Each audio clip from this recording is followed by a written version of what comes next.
ஸ்தோத்திரம். இந்த மாலை வேளையிலே ஒரு மணி நேரத்தில் நாம் 2026 ஆண்டுக்குள்ளாக பிரவேசிக்க போகிறோம். மாலை உங்களுக்கு எல்லாருக்கும் நன்றி செலுத்துகிறேன். காரணம், கர்த்தர் நம்மளை ஜீவனோடு நம்மளை வைத்து இருக்கிறாரு. ஒவ்வொரு ஆண்டையும் நம்ம பலவிதமான சூழ்நிலைகள் மத்தியிலே நம்ம கடந்து தான் வருகிறோம், ஒவ்வொரு ஆண்டு வரும் பொழுதும். ஆனால் அந்த 2025 ஆண்டு இந்த வருஷத்தில் நாம் கடந்து போன பாதைகள் பலருக்கு கடினமான பாதைகளாக இருந்திருக்கலாம், சிலருக்கு கடினம் இல்லாத பாதைகள் இருந்திருக்கலாம், சிலருக்கு சூழ்நிலைகள் தலைகளாக மாறி இருக்கலாம், சிலருக்கு உங்கள் வாழ்க்கையில் பெரிய போராட்டங்கள் ஏற்பட்டு இருக்கலாம். ஆனால் அந்த 2025 ஆண்டில் சிலர் இல்லாமல் போயிட்டாங்க, இருந்தவங்க இல்லாமல் போயிட்டாங்க. இப்படி பல துயரமான சம்பவங்கள்லாம் இந்த ஆண்டில் நடந்திருக்குது. நிறைய பேர் இல்லாமல் போயிருக்கிறாங்க, அப்படி தான் சொல்லணும். அப்படி இருந்தாலும் கூட கர்த்தர் நம்முடைய வாழ்க்கையில் நமக்கு பலனாக இருந்திருக்கிறாரு, நமக்கு திடமானதை கொடுத்திருக்கிறாரு, தைரியத்தை கொடுத்திருக்கிறாரு.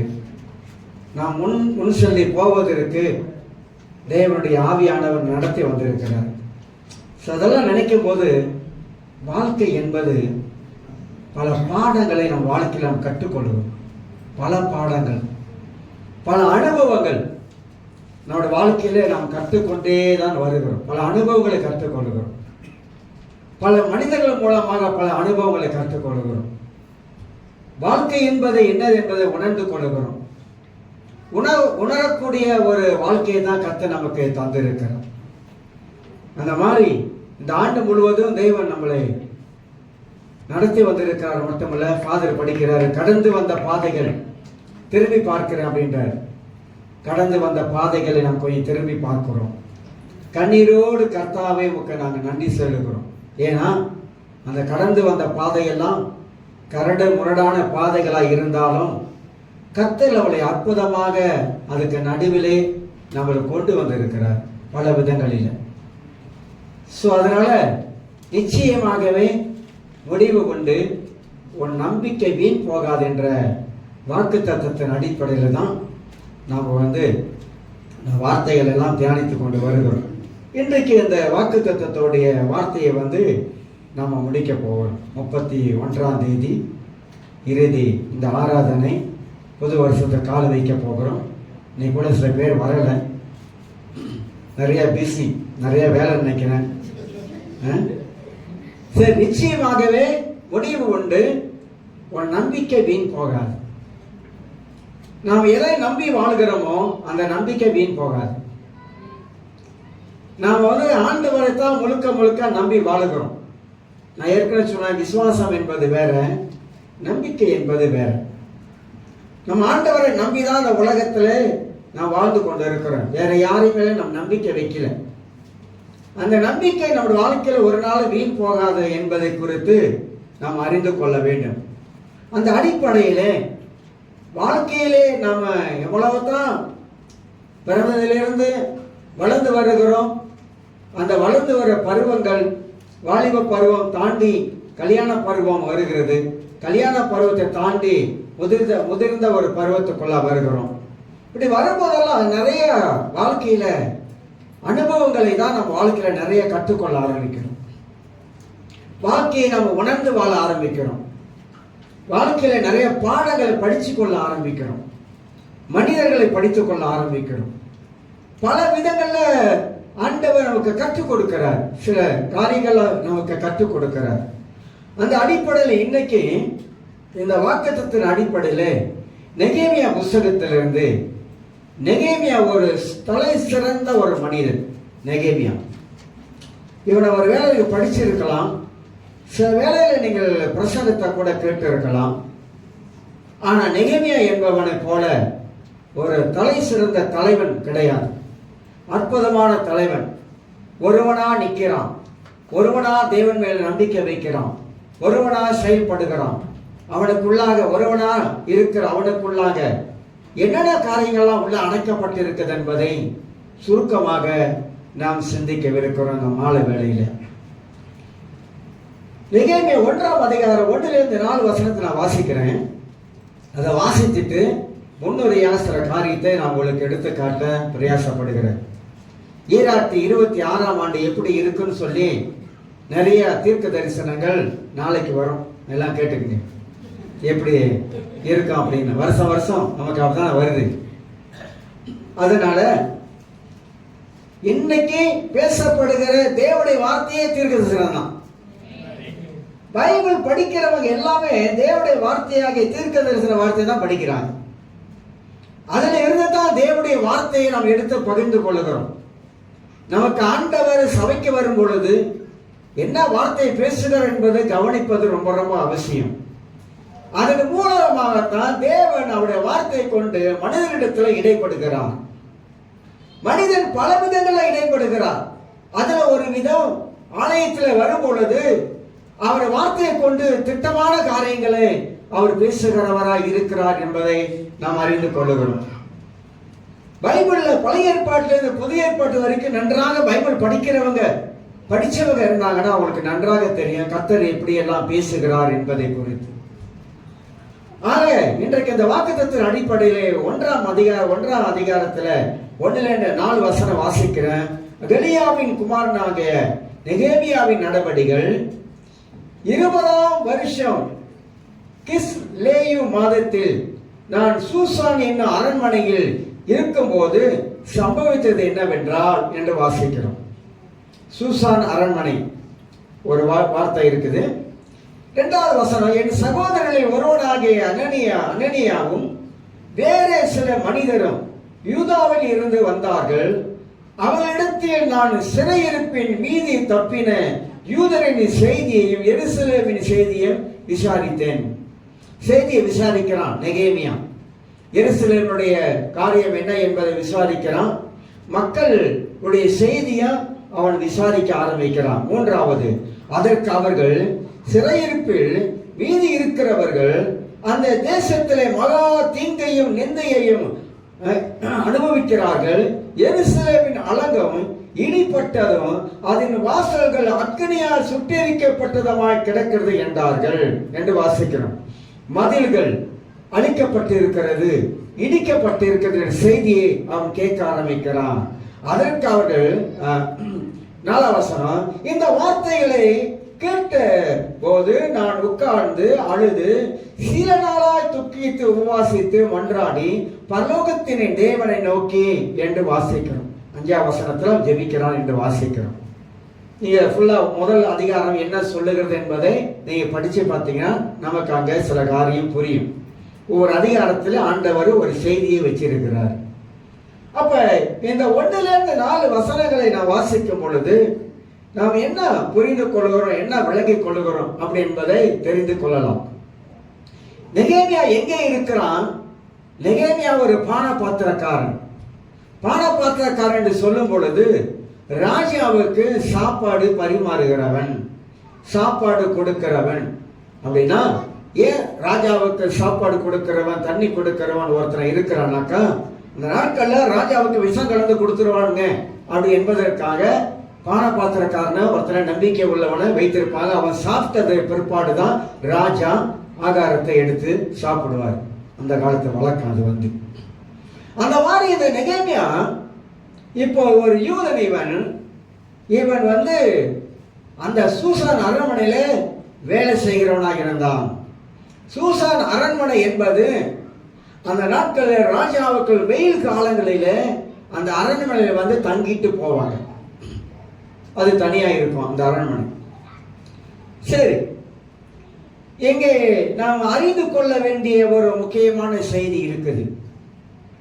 இந்த செய்தியின் மூலமாகத்தான் நெகேமியா எப்படி செயல்படுகிறான், நெகேமியா வாழ்க்கையில் ஆண்டவர் எப்படி செயல்படுகிறார், நெகேமியா எப்படி நம்பிக்கை உள்ளவனாய் இருக்கிறான், ஆண்டவர் எப்படி காரியங்களை வாக்கி செய்கிறாரு, நெகேமியாவுக்குள்ள இருந்த பாரம் என்ன, அவனுக்குள்ள இருந்த தரிசனம் என்ன, இப்படியெல்லாம் ஒட்டுமொத்தமா இந்த புஸ்தகத்துல நாம் கவனிக்க வேண்டிய சில காரியங்கள் இருக்கிறது.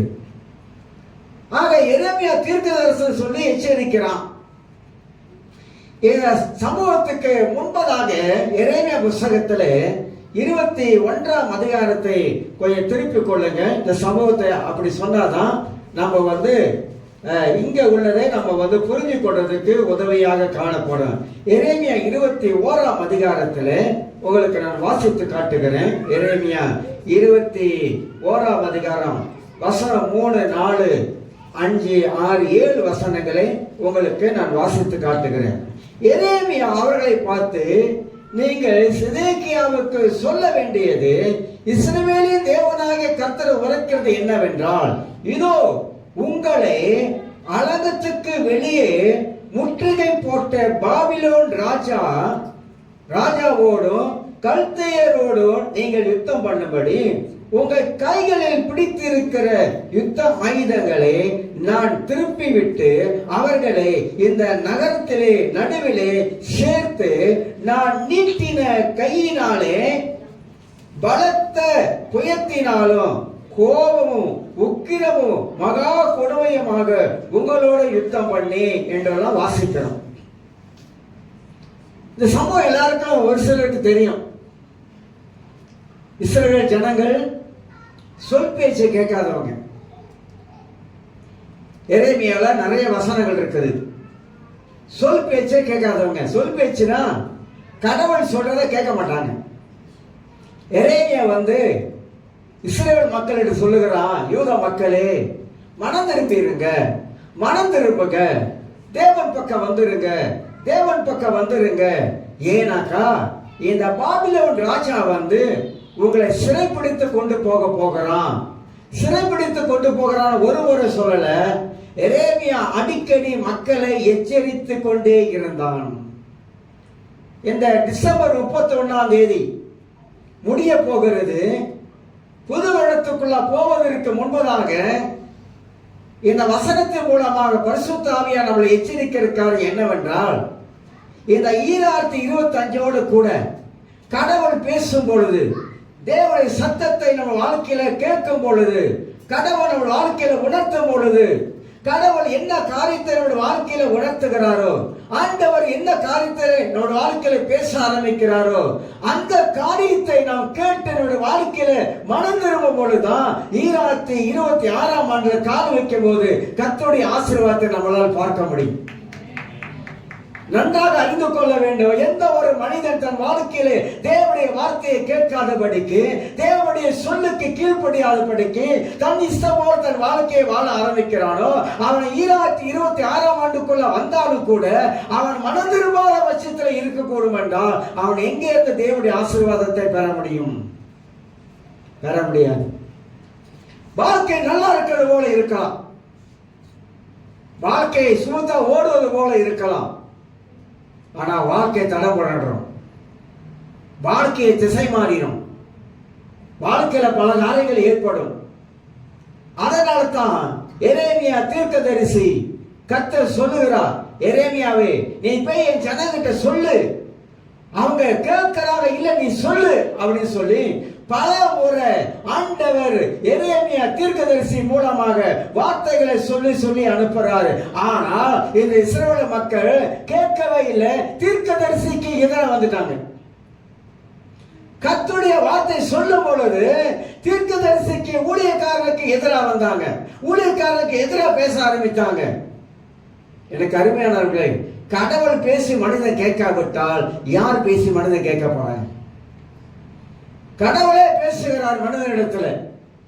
ஏன் ஆண்டவர் மனிதனிடத்தில் பேச வேண்டும் என்றால், அவர் நேசம் வைத்திருக்கிற, அவர் அன்பு வைத்திருக்கிற அந்த மனிதனை கண்டு அவர் சொல்லுகிறார், நீ போய் அந்த பாபிலோன சிறைப்பட்டு போக போற, அங்க துன்பத்தை அனுபவிக்க போற, அங்க உனக்கு ஆராதனை இல்லாம போக போகுது, அங்க நீ பயங்கரமான சூழ்நிலைக்குள்ள கடந்து போக, உன்னை நீ திருப்பி மனம் திரும்பி என் பக்கம் வந்தீனாக்கா அந்த சிறையிருப்பை மாத்துவேன்ற. நிறைய பேர் வாழ்க்கையில சிறையிருப்பு இருக்குது. ஏன் சிறையிருப்பு நம்மளை விட்டு போக மாட்டுது? எதனால நம்ம சிறைப்பட்டு கிடக்கிறோம்? ஒரு கூண்டுக்குள்ள இருக்கிற மாதிரி சிறைப்பட்டு இருக்கிறோம். காரணம் ஏன் தெரியுங்களா? கடவுள் சொல்வதை நாம் கேட்காமல் போவதனால். சில நினைக்கிறாங்க ஆண்டவர் என்கிட்ட நேரா வந்து பேசுறாதான் அப்படின்னு. கடவுள் நேரா வந்து பேசுனா மட்டுமல்ல, பைபிள்ல இருந்து கர்த்தர் பேசுறாரு. ஆண்டவர் வசனத்தை கொண்டுதான் நம்ம இடத்துல இடைப்படுகிறார் என்பதையும் நாம் தெளிவாக அறிந்து கொள்ள வேண்டும். அதே எரேமியா புத்தகத்துல 25ஆம் அதிகாரத்துல ஒரு சில வசனத்தை நான் உங்களை காட்டிட்டு செய்திக்குள்ளாக நான் சீக்கிரமா போயிடுறேன். 25ஆம் அதிகாரத்துல 1-4 வசனத்தை வாசிக்கிறேன். சிதேக்கியாவின் குமாரனாக யோயாக்கீம் என்ற யூதாவுடைய ராஜாவின் 4ஆம் வருஷத்துக்கு சரியான பாபிலோன் ராஜாவாக நேபுகாத்நேச்சர் அரசாண்ட 1ஆம் வருஷத்திலே யூதாவின் ஜனம் அனைத்தையும் குறித்து எரேமியாவுக்கு உண்டான வார்த்தை.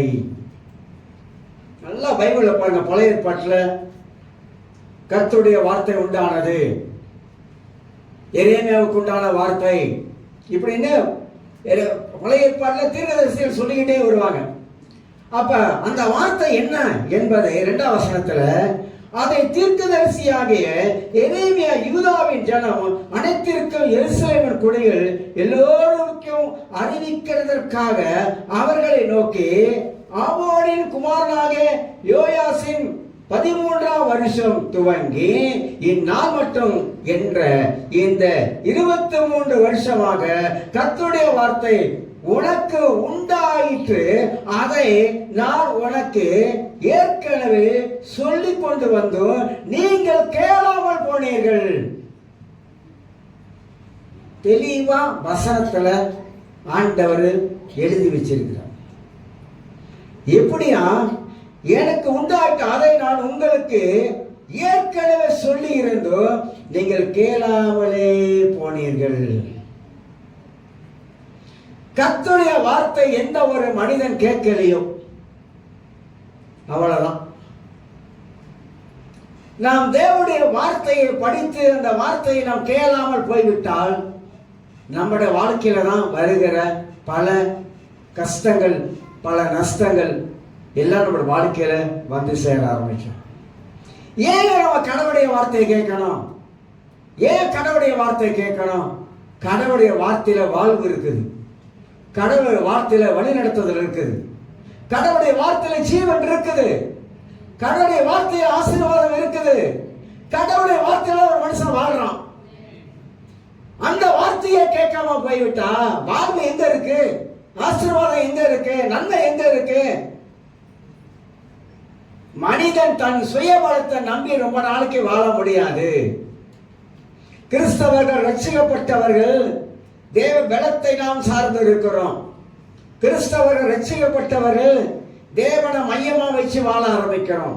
கிறிஸ்தவர்கள் ரட்சிக்கப்பட்டவர்கள் இயேசுதான் கடவுள் என்பதை ஆராதிக்கிறோம், அவன் நாமத்தை மகிமைப்படுத்துகிறோம். அவன் சொல்லுக்கு நாம் கேட்காவிட்டா, அது நீங்களா இருந்தாலும் நானா இருந்தாலும் சரிதான், நாம் ஆசீர்வாதமா இருக்கவே முடியாது, இருக்கவே முடியாது. அதனால நன்றாக வேத வசனங்களை நாம் அறிந்து கொள்வது நலமாய் இருக்கும். அதே 5ஆம் வசனம் சொல்லுகிறது, அவர்களை கொண்டு அவர் உங்களில் அவனவன் தன் பொல்லாத வழியையும் உங்கள் கிரியைகளின் பொல்லாப்பையும் விட்டு திரும்பி கர்த்தர் உங்களுக்கு உங்கள் பிதாக்களுக்கு கொடுத்த தேசத்தில் சதா காலமும் குடியிருந்து. ஆண்டு சொல்றாரு, என் ஜனங்களே, உங்களுக்கு அருமையான ஒரு இடத்தை வச்சிருக்கிறேன், அது பாலும் தேடும் ஓடுகிற ஒரு தேசம். நீங்க போய் அங்க வேலை செய்ய வேண்டாம், மம்மட்டி எடுத்து கொத்த வேண்டாம், எல்லாம் இருக்குது, ரெடியா இருக்கு, விளைச்சலோடு இருக்குது. அந்த தேசத்துக்கு நான் உங்களை கொண்டு போறேன்.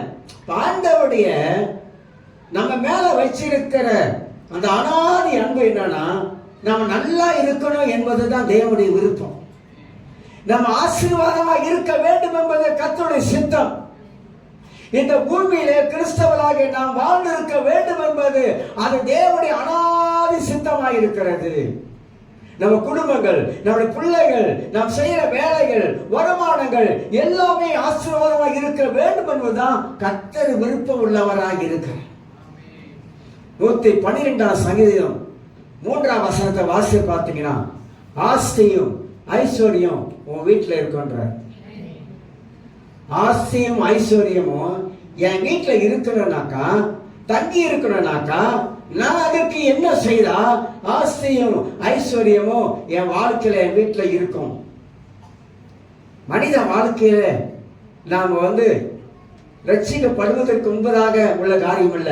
ரட்சிக்கப்பட்ட பிற்பாடு நம்முடைய வாழ்க்கையில கடவுள் நமக்கு ஞானம் தந்திருக்கிறார்.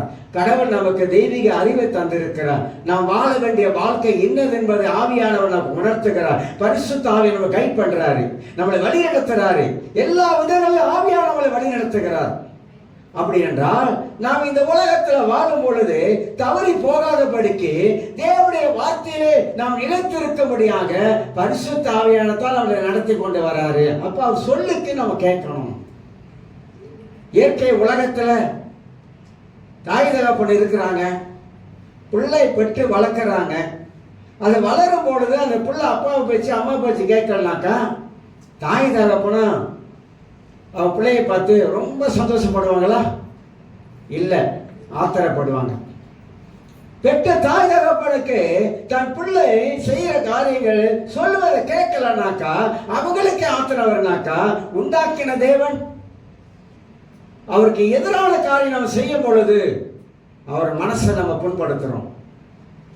அவருக்கு எதிரான காரியம் செய்யும் பொழுது அவருக்கு கோபத்தை மூட்ட ஆரம்பிக்கிறோம். அதுதான் எரேமியா சொல்றாரு, இந்த ஜனங்கள் மேல பாசம் வச்சிருக்கிறேன், அன்பு வச்சிருக்கிறேன், பாலும் தேனும் ஓடுகிற தேசத்துல கொண்டு போய் நான் சேர்க்கணும்னு நினைக்கிறேன். ஆனா அவங்களோ எனக்கு எதிராக கலகம் பண்ணுகிறாங்க, நான் சொல்றத கேட்க மாட்டாங்க.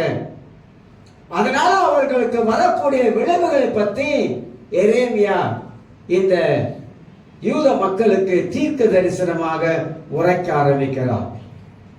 நீங்க 25ஆம் அதிகாரத்துல 9ஆம் வசனத்தை நீங்க வாசி பார்த்தீங்கன்னா இன்னொரு வசனம், நான் வடக்கே இருக்கிற சகல வம்சங்களையும் என் ஊழியக்காரராகிய நேபுகாத்நேச்சர் என்கிற பாபிலோன் ராஜாவையும் அழைத்து அனுப்பி அவர்களை இந்த தேசத்துக்கு விரோதமாகவும் இதன் குடிகளுக்கு விரோதமாகவும் சுற்றிலும் இருக்கிற இந்த எல்லா ஜனத்துக்கு விரோதமாகவும் வர பண்ணி அவைகளை சங்காரத்துக்கு ஒப்பு கொடுத்து அவைகளை பாலாகவும் இகழ்ச்சியாகவும் ஆக்கிய ஈசல் போடுவது போலவும் நித்திய வனாந்தரங்களிலாகவும் செய்வன் என்று சேனைகளின் கர்த்தர் சொல்லினா அவனவன் தன் இஷ்டப்படி அவன் பார்வைக்கு அவன் செய்கிறான். கேட்க மாட்டாங்க, அவன் இஷ்டம் போலதான் செய்யறாங்க. இதைத்தான் நெகேமியா புஸ்தகத்துல நான் பார்க்கிறோம். நெகேமியா புஸ்தகத்தில் பார்க்கும் பொழுதுதான் சில சம்பவங்களை நாம் அறிந்து கொள்ள முடிகிறது. நெகேமியா எருசலேம் பாபிலோன், அதாவது நேபுகாத்நேச்சர் வந்தாரு, சிறை பிடிச்சாரு, யூதர்களை எல்லாத்தையும் எங்க கொண்டு போயிட்டாரு, பாபிலோனை கொண்டு போனாரு. 70 வருஷம் சிறைவாசம் அவங்களுக்கு ஏற்பட்டது. 70 வருஷம், 1 வருஷம் 2 வருஷம் இல்ல, 70 ஆண்டுகள் அங்கேயே இருந்தாங்க. பல துன்பங்களை அனுபவித்தாங்க. இப்ப ஆண்டவர் அவங்க மேல இரக்கம் உள்ளவர், தயவு உள்ளவர், கிருபை உள்ளவர். 70 ஆண்டுகள் இப்ப கடந்து விட்டது. ஆண்டவர் யூதர்களை மீண்டுமாக அழைத்து கொண்டு வருகிறோம். செருபாபேல் தலைமையில 3 குரூப்பா வராங்க. ஒன்று செருபாபேல் தலைமையில ஒரு 50,000 பேர் வராங்க. எல்லாரும் விடுதலையாகி வராங்க பாபிலோன்ல இருந்து. அப்புறம் ஒரு குரூப் வராங்க. கடைசியா நெகேமியா தலைமையில ஒரு குரூப் வராங்க. அப்பதான் நெகேமியா, அதாவது ஏற்கனவே ஆலயம் இருந்தது, அந்த ஆலயம் சீரமைப்பு செய்யப்பட்டது. எஸ்ரா ஆலயத்தை சீரமைப்பு செய்கிறார். அப்பதான் ஜனங்களுக்குள்ளாக ஒரு எழுப்புதல் வருகிறது, மறுமலர்ச்சி உண்டாக ஆரம்பிக்கிறது. மீண்டுமாக தேவனுடைய நியாயப்பிரமாண புத்தகத்தை எடுத்து வாசிக்க ஆரம்பிக்கிறாங்க. சிறையிருப்புல இருக்கிற வரைக்கும் அவன் வாழ்க்கை ஒன்றும் நடக்கல. என்னைக்கு சிறையிருப்புல வந்தாங்களோ எஸ்ரா தலைமையில எஸ்ரா அவங்களை ஒரு சீரமைப்புக்குள்ள கொண்டு வந்தாரு. அவங்களுக்குள்ளாக ஒரு ஆவிக்குரிய ஒரு எழுப்புதல் வர ஆரம்பித்தது. கிறிஸ்தவர்கள் ஆவிக்குரிய வாழ்க்கையில சரியா வாழ பழகணும். நீங்கள் நானும் இருக்கிற காலத்துல ஆவிக்குரிய வாழ்க்கையில சரியா வாழலனாக்கா, நம்முடைய ஆவிக்குரிய வாழ்க்கை சீர்கெட்டு போச்சுனாக்கா அது மீண்டும் கட்டது பெரிய பாடாகிரும். ஆனா நெகேமியா அவன் சூசான் அரண்மனையில் இருக்கும் பொழுது அவன் மனதில் பாருங்க செய்தியை கேட்கிறான். என்ன கேட்கிறான்? அவனுடைய நட்பண்புகளை பார்க்கிறோம். முதல் காரியம் அவனுடைய நட்பண்புகள். நெகேமியா வாழ்க்கையில இருக்கிற நல்ல பண்புகள், நல்ல பண்பு உள்ள மனுஷனாக இருந்தான். அந்த நட்பண்புகள் என்ன செய்கிறது? என் சகோதரனாகிய ஒருவனாகிய அனனியா வேறு சில மனுஷர் யூதாவிலிருந்து வந்தார்கள். அவரிடத்தில் நான் சிறையிருப்பில் மீறி வந்தவர்களை செய்தியை கேட்கிறேன். எப்படி இருக்காங்க எல்லாம் கேட்கிறான். எப்படி இருக்கிறாங்க? அப்பதான் செய்தி வருது. அதற்கு அவர்கள் சிறையிருப்பில் மீது வந்தவர்கள் இந்த தேசத்தில் மகா தீங்கு அனுபவிச்சிருக்கிறாங்க. ஏன்பா தீங்கு அனுபவிக்கணும்? நல்லதை செய்து பாடு அனுபவித்தால் கர்த்தருக்கு ஸ்தோத்திரம். அப்படிதான் பவுல் சொல்றாரு. கடவுளின் வார்த்தையை கேட்காம போய் தீமை அனுபவிக்காத, கஷ்டத்தை அனுபவிக்காத. ஏன் கடவுளிய வார்த்தை கேட்டதுக்கு கீழ்ப்படிஞ்ச நான் குறைஞ்சி போதா? யாரோட வார்த்தையெல்லாம் நம்ம கேட்கிறோம். மனைவி சொன்னா சாய்த்தோல் தட்டாத மாதிரி அப்படியே கேட்கிறோம். கணவன் சொன்னா மனைவி கேட்கிறாங்க, மனைவி சொன்னா அப்படியே புருஷன் கேட்கிறாரு. இப்படிலாம் இருக்குதா இல்லையா? ஆனா கடவுள் சொன்னா மட்டும் மனிதன் கேட்கலன்னா அதுல ஆசீர்வாதமே இல்லை. ஏன் கேட்க மாட்டோம்? கடவுள் நம்ம வாழ்க்கையில என்ன பேசுகிறாரு, எதை குறித்து பேசுகிறார் என்பதை நாம் கேட்பது அவசியமாக இருக்கிறது.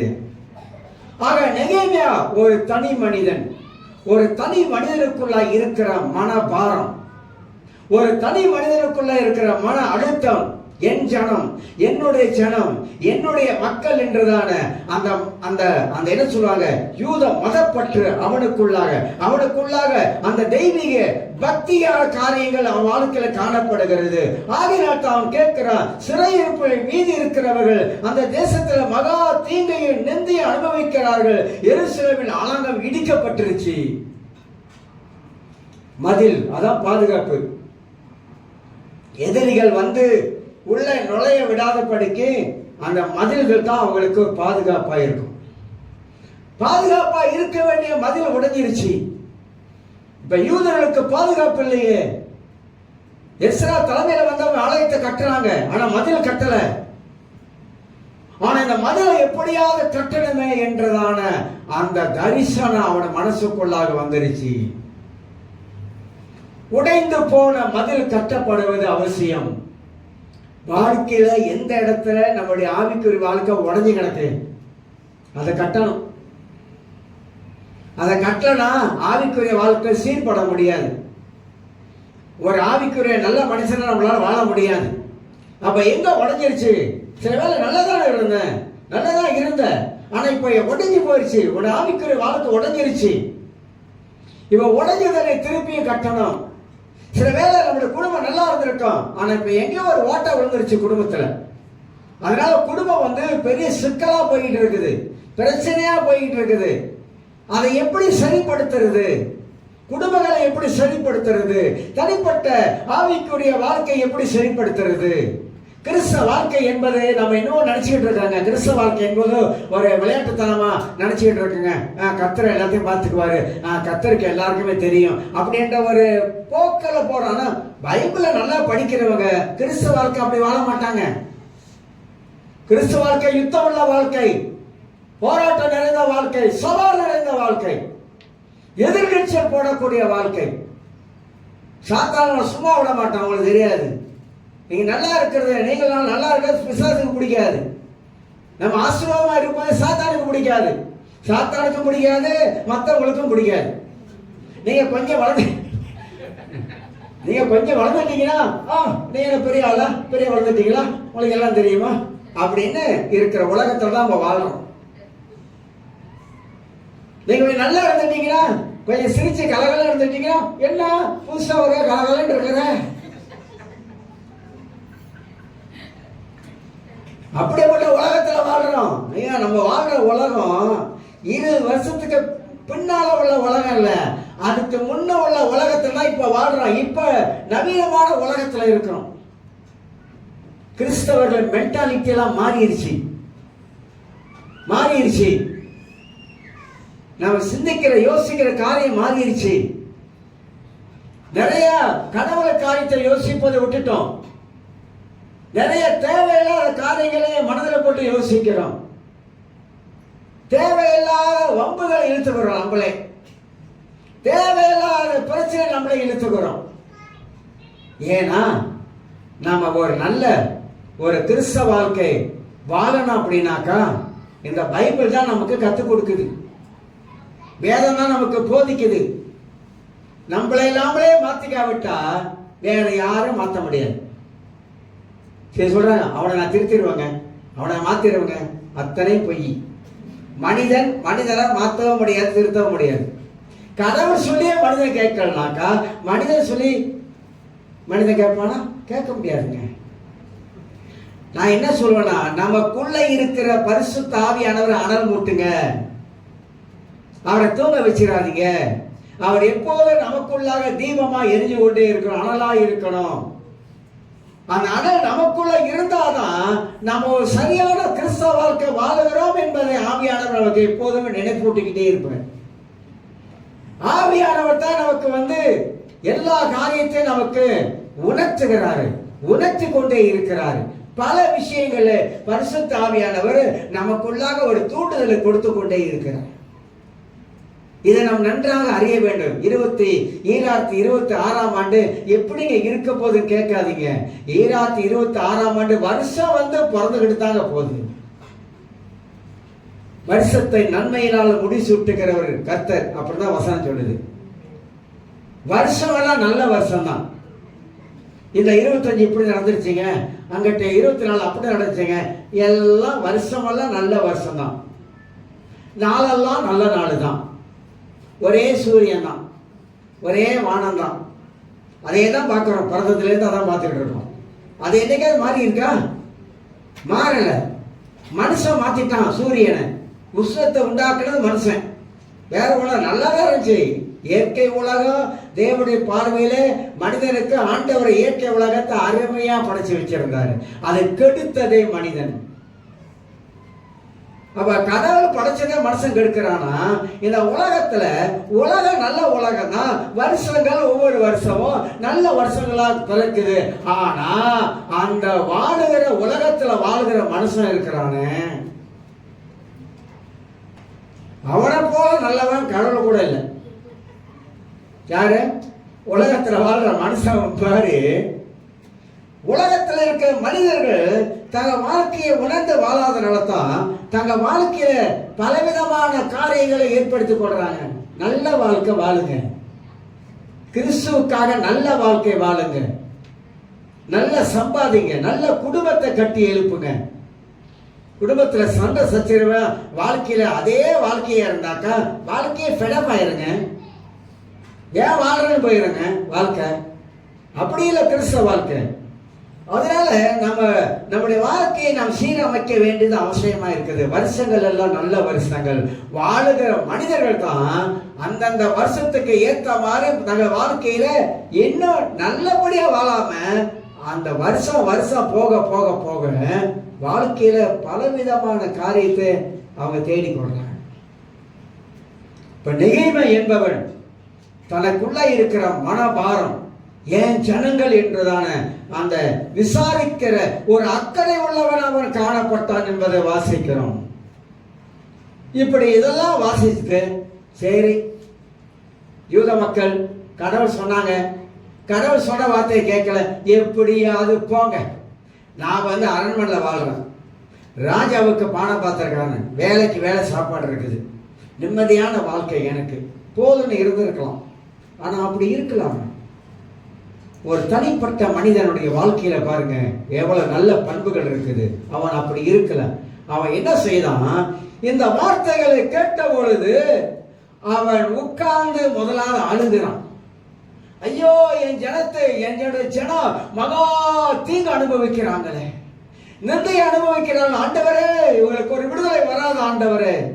அவன் அழுகிறான். கேட்ட பொழுது சில நாளாய் துக்கித்து உபவாசித்து அப்படின்னு பைபிள்ல எழுதப்பட்டிருக்கு. சில நாளா துக்கித்து உபவாசித்து அவன் அழ ஆரம்பிக்க. சில நாள் என்பது 4 மாத காலமாக நெகேமியா இந்த மக்களுக்காக உபவாசம் பண்ணி துக்கித்து மன்றாடி தேவ சமூகத்திலே அழ ஆரம்பிக்கிறான்.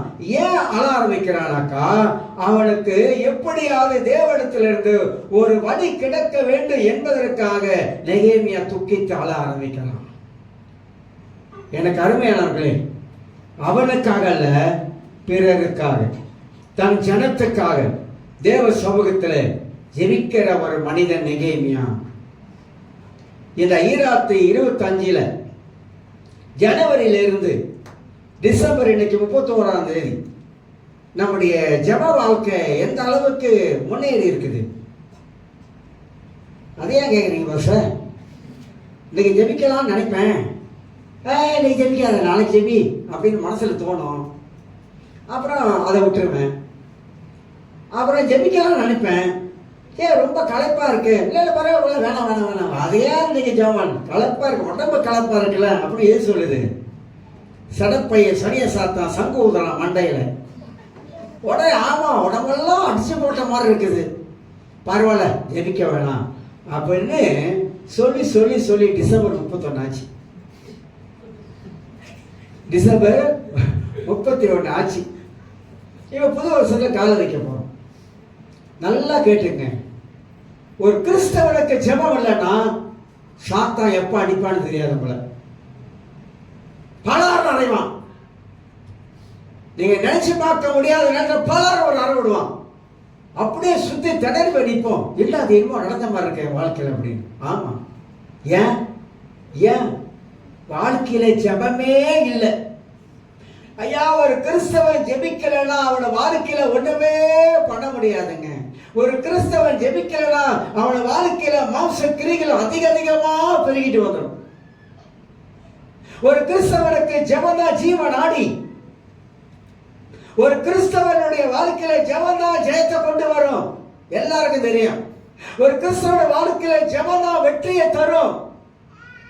பைபிளை புரட்டி புரட்டி பாருங்க, ஆதியாகமத்தில் வெளிப்படுத்துற வரைக்கும் பாருங்க, ஜெபிக்காத மனிதர்கள் யார் இருக்காங்க தேடி பாருங்க.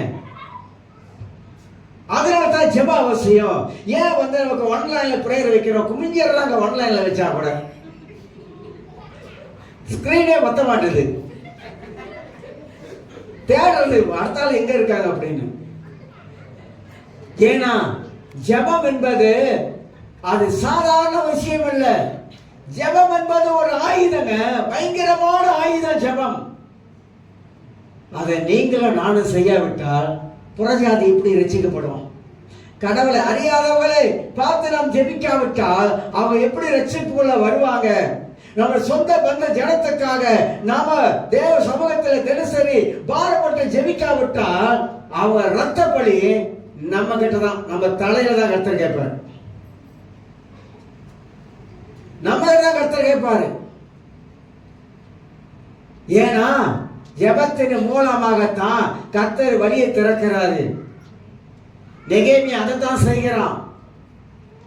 அதன் மூலமாக தேவன் மாபெரும் காரியத்தை செய்தார். நாமளும் அதனால்தான் ஆண்டவரே இந்த மக்களை ரட்சிங்க, ஆன்லைன்ல ப்ரே பண்றோம், ஜெபிக்கிறோம், ஜெபித்து கொண்டு இருக்கிறோம். 4-5 பேர் வரீங்க, 4-5 பேரு அந்த 4 பேருக்கு நன்றி மாதிரி ஜெபம் பண்ணிட்டு போறோம். காலமும் நேரமும் ஒரு நாள் நமக்கு பதில் சொல்ல வரும். அன்னைக்கு நமக்கு சொல்லுவாங்க, எனக்கா ஜெபம் பண்ணுங்க, எனக்கா ஜெபம் பண்ணுங்க, உனக்கா ஜெபம் பண்ணுங்க, எனக்கா. ஏங்க ஒருவருக்கு ஒரு ஜெபிக்கணும்? எதனால? அப்போஸ்தலர் நடவடிக்கைகள்ல பாருங்க, எல்லாரும் கூடி ஜெபம் பண்ணாங்க. கர்த்தர் பெரிய காரியம் செய்தாரு.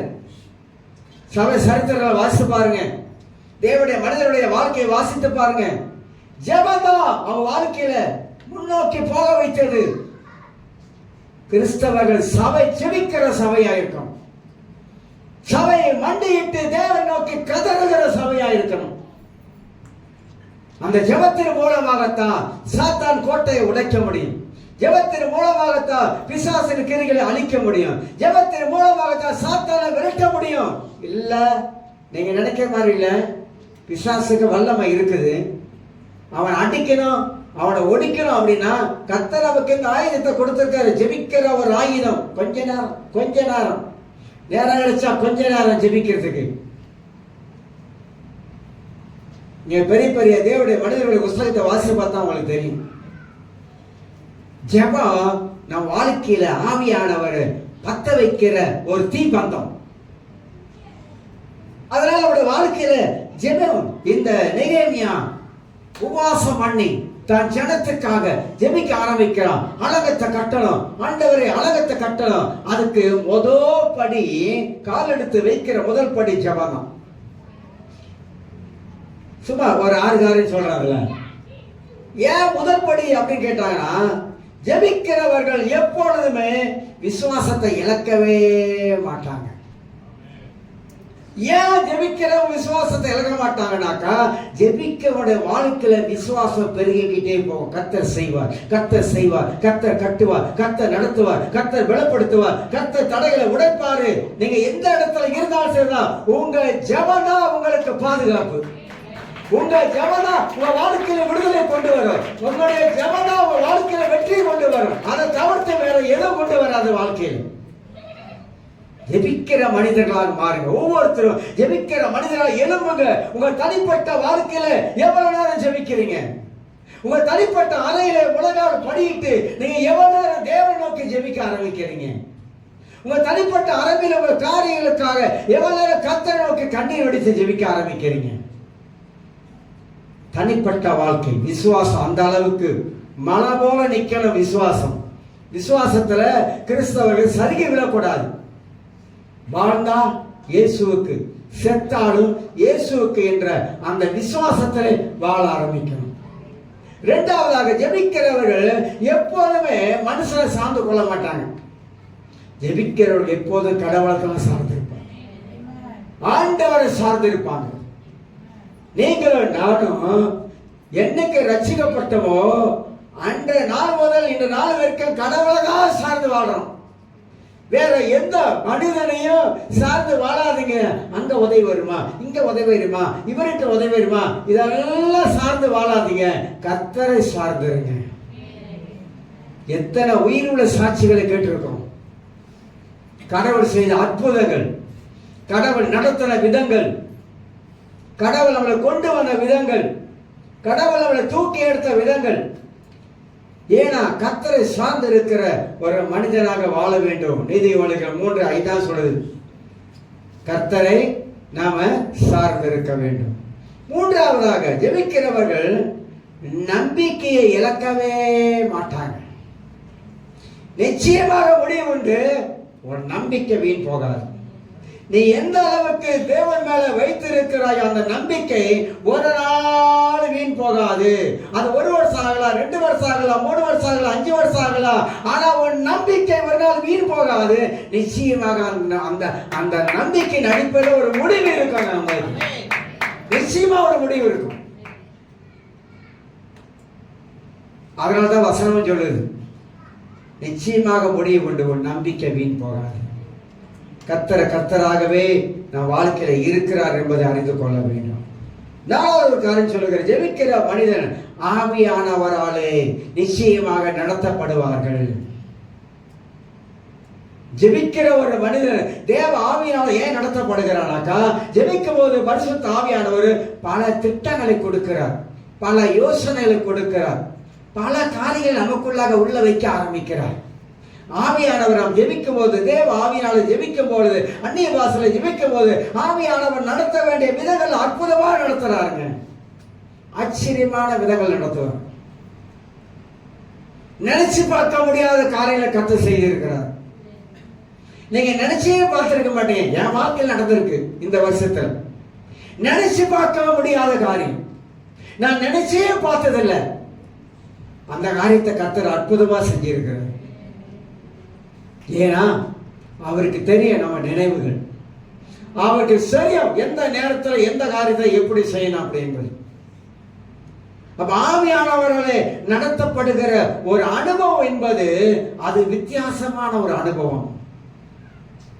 நீங்களும் நானும் பரிசுத்த ஆவியினாலே நாம் நடத்தப்பட வேண்டும் என்பது அவசியம். உடனே சொல்லுங்க. இல்ல சாப்பிட்டது எது தூங்கிட்டீங்களான்னு பார்த்தேன். இட்லி, இடியப்பம், அப்புறம் அப்பம், வடை எல்லாம் இருந்துச்சுல. சாப்பிட்டீங்கள?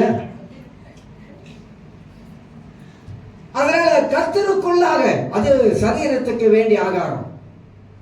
ஆனா நம்முடைய ஆவிக்குரிய மனிதனுக்கு வேண்டிய ஆகாரம். அதைதான் தேவனுடைய வார்த்தை மூலமாக நாம் படித்துக் கொள்கிறோம். பைபிளை படிக்கும்போது ஒரு மனுஷனை படிச்சா ஆச்சரியமா இருக்குது. எப்படிதான் இந்த மனுஷன் கூடலாம் கர்த்தர் இருந்து கர்த்தர் ஒரு ஜெயமான வாழ்க்கை தந்திருக்கிறாரு, இப்படி நடத்திருக்கிறாரு. ஒரு யோசுவா கூட இருந்து இப்படி நடத்திருக்கிறாரு. பயந்தாங்கோலியா இருந்தான், ஆனா எப்படி திடப்படுத்தினாரு. ஒரு ஆபிரகாம் கூட இருந்து எப்படி நடத்தி விசுவாச தந்தன்னு பேர் எடுத்திருக்கிறாங்க. ஒரு தானியல் கூட இருந்து எப்படி நடத்திருக்கிறாரு. சாத்ராக் மேசா அபினாக் அவங்க கூட இருந்து எப்படி நடத்திருக்கிறாரு. பைபிள்ல ஒவ்வொரு மனுஷனுடைய படிச்சு பார்த்தா ஆச்சரியமா இருக்குது. கோடாலி காணாம போச்சு, இப்ப என்ன கோடாலி காணாமனா என்ன? அவன் கேட்கறான், பக்கத்து வீட்டுல வாடகைக்கு வாங்கிட்டு சேவா வாடகைக்கு வாங்கிட்டு வந்திருக்கிறான் அப்படின்றான். அது எலிசாட்ட போறான், கோடாலி காணாம போச்சுன்னு. அந்த கோடாலி எங்க விழுச்சு? அங்கதான் விழுச்சு. ஒரு குச்சி எடுத்து போட்டா கோடாலி மேல வந்து நிக்குது. அன்னைக்கு செஞ்ச அற்புதம் ஆண்டவர் வாழ்க்கை செய்ய மாட்டாரா? அப்படிலாம் நடத்தினார. இந்த ஏழை விதவை ஒரு அப்பம் சாப்பிட்டு சாக போறோம். எப்படிலாம் எண்ணெய் பத்தாம ஊத்தி இருக்குது, பாத்திரம் தான் இல்லை. ஒரு காக்கா, ஒரு கருங்காக்கா, அந்த காக்கா வேற காக்கா, தமிழ்ல காக்கா எழுதிருச்சு. அது காக்கா இனத்தை சேர்ந்தது. அது சாப்பாடு கொண்டாந்து கொடுக்குதுன்னா எலியாவுக்கு சாப்பாடு கொடுக்கும்படி கர்த்தர் கட்டளையிட்டு இருக்காரு. எங்க சாப்பாடு கிடைச்சிச்சு? நம்மள யோசிச்சு பார்த்தா, சிந்தித்து பார்த்தா அறிவு கெட்டாத காரியங்கள். ஏன் அவர் கர்த்தரா இருக்கிறார். அவர் தேவன், அவர் சர்வ வல்லமுள்ள தேவன். அவரால் செய்யக்கூடாத அதிசயமான காரியம் ஒண்ணுமே இல்லைங்க. அவரால் எல்லாம் கூடும், எல்லாம் அவரால் கூடும். செய்ய முடியாது என்பதை நினைப்பது மனுஷன், ஆனா எல்லாம் செய்ய முடியும் என்பது சொல்வது தேவன். எல்லாம் அவரால் செய்ய முடியும். ஏன்னா அவர் உயிர் உள்ள கடவுள். மரித்தவர் உயிரோடு எழுந்த கர்த்தர், மீண்டுமாக உலகத்தில் வரப்போகிற கர்த்தர், சபையாக மனவாட்டியை அழைத்து கொண்டு போக போகிற கர்த்தர், அவர் ஜீவிக்கிறவராய் இருக்கிறாருங்க. வாழுகிறார், மனித வாழ்க்கையிலே வாழுகிறவராய் இருக்கிறார். ஏன் கவலைப்படுறீங்க? ஏன் வருத்தப்படுறேன்? 26 கால் வைக்கும்போது சொல்லுங்க, என்னை பலப்படுத்த கிறிஸ்துவினாலே இந்த 2026ஆம் ஆண்டு முழுவதுமாக என்னை பலப்படுத்துற கிறிஸ்துவினாலே எல்லாவற்றையும் செய்ய எனக்கு பலன் உண்டு அப்படி சொல்லுங்க. எனக்கு நல்ல வேலை கிடைக்கும் சொல்லுங்க, எனக்கு நல்ல வருமானம் கிடைக்கும் சொல்லுங்க, என் படிப்புல சிறந்த விளங்குவேன் சொல்லுங்க, நான் ஒரு பட்டதாரி ஆயிரம் சொல்லுங்க, நான் சம்பாதிப்பேன், நான் வருமானத்தை எடுப்பேன், ஆண்டவர் நாமத்தை மகிழ்ப்படுத்த சொல்லுங்க. நீங்க சொல்ல சொல்ல சாத்தான் வெட்கப்பட்டு போகும். நீங்க சொல்றதுதான் இருக்கு ரகசியம், நீங்க சொல்றதுதான் இருக்கு விஷயம். எப்போதுமே இது நடக்காது, அது நடக்காது, அந்த மாதிரி அவிசுவாசமான பேச்சை பேசாதீங்க, விட்டுடுங்க. இந்த 2025 விட்டுடுங்க. 2026 பேசும்போதுதான் இல்ல கர்த்தருடைய வார்த்தை இப்படி சொல்லுது, இல்ல தேவனுடைய வார்த்தை இப்படி சொல்லுது, கர்த்தர் சொல்லி இருக்கிறாரு, என்னால கூடாத காரியம் ஒன்றுமில்லைன்னு சொல்லி இருக்காரு. கர்த்தரால கூடும், நிச்சயமா ஒரு நாள் கூடும், நிச்சயமா ஒரு நாள் கூடும், நிச்சயமா நான் ஒரு நாள் ஆசீர்வதிக்கப்பட்டவனா இருப்பேன், ஒரு நாள் எல்லாரும் நிமிர்ந்து பார்ப்பாங்க, நீயா நீயா நீயா இப்படி ஆயிட்ட. நிச்சயமா உங்க வியாபாரத்தை கர்த்தர் ஆசீர்வதிப்பாரு, பெருக செய்வாரு. தேவன் அவளை வாழ வைக்கிறவங்க, ஆண்டவர் வாழ வைக்கிற கர்த்தர் தான் நம் வாழ்க்கையில ஆராதிக்கிறவராக இருக்கணும். நேரம் ஓடுது. 5வது 4வது பரிசுத்த ஜெபிக்கிறவர்கள் ஆவியானவரால் நடத்தப்படுகிற அனுபவம் இருக்கும். எப்போதுமே நம்முடைய ஆவி தேவ ஆவியோடு இணையணும். நம்ம ஆவி தேவ ஆவியோடு இணையும் பொழுதுதான் பரிசுத்த ஆவியானவர் நமக்கு என்ன உணர்த்துகிறார் என்பதை நம்ம ஆவியில அடையாளம் கண்டு கொள்ள முடியும். 5வது ஜெபிக்கிறவர்கள் பிரச்சனையை மேற்கொள்வாங்க. என்ன பிரச்சனை? மூக்குன்னா சளி இருக்கதான் செய்யும். வாழ்க்கைனா போராட்டம் இருக்கு, வாழ்க்கைனா சவால் இருக்கு. இந்த முகமது அலி அந்த காலத்துல நீங்க பாத்தீங்கன்னா பாக்ஸிங் பார்த்திருக்கீங்களா, குத்துச்சண்டை வீரன். அவன் என்ன செய்வானா, தன் வாழ்க்கையில எல்லாத்தையும் அடிச்சு தடுறதுக்கு 10 பேரை பின்னால ஓட விட்டு முன்னுக்கு ஓடுவானோ. இந்த 10 பேரும் விரட்டணுமா, அவன் ஓடுவானோ. இப்படி ஓடி ஓடி ஓடி ஓடி அவன் வாழ்க்கையில இந்த பாக்ஸிங்க பழகி அவன் மனசுல ஏத்திட்டான், நான் நிச்சயமா அடிப்பேன், அடிச்சு தள்ளுவேன், அடிச்சு தள்ளுவேன், அடிச்சு தள்ளுவேன் அப்படின்ற ஒரு எண்ணத்தை வளர்த்துக்கிட்டான். அந்த மாதிரி நம்முடைய வாழ்க்கையில வசனத்தை உள்ள வச்சுட்டு நிச்சயமாக என் வாழ்க்கையில இந்த பிரச்சனை இருந்து நான் விடுதலை ஆகுவேன், இந்த பிரச்சனை என்னால் மேற்கொள்ள முடியும். கிறிஸ்தவர்களுக்கு கர்த்தர் ஞானம் கொடுத்திருக்கிறாரு. பிரச்சனை வந்தா என்ன செய்யணும்னு தெரிஞ்சு அதை பார்த்து அடிக்கணும், அப்பதான் முடியும். இல்லைன்னா முடியாது. நீங்க அடிக்க பழகணும். அடிக்க பழகினா தேவ சமூகத்தை உட்கார்ந்து பிரச்சனைக்கு உள்ள காரணத்தை கண்டுபிடிச்சு அடிச்சீங்கன்னா சரியாயும். ஆக ஜெபிக்கிறவர்கள் பிரச்சனைகளை நாங்க வாழ்க்கையில மேற்கொள்ள ஆரம்பிப்பாங்க, தவிர பிரச்சனையை வளர்த்துக் கொள்ள மாட்டாங்க. 6வது காரியமாக ஜெபிக்கிறவர்கள் வாழ்க்கையில பெரிய மாற்றத்துக்குள்ளாக போயிருவாங்க. ஜெபனா ரொம்ப பேர் ஈஸியா நினைக்கிறாங்க. இல்லங்க, ஜெபம் என்பது ரொம்ப ரொம்ப சின்சியரா ஜெபிக்கிற ஜெபம் இருக்குது. ஜெபம் என்பது ஆவிக்குள்ளாக அனல் மூட்டி ஜெபிக்கிற ஜெபமா இருக்குது. ஜெபம் என்பது தடைகளை உடைச்சு ஜெபிக்கிற ஜெபமா இருக்குது. ஜெபம் என்பது நம்மளை அர்ப்பணித்து ஜெபிக்க வேண்டிய ஜெபம் இருக்குது. நம்மளை அர்ப்பணிக்கணும்.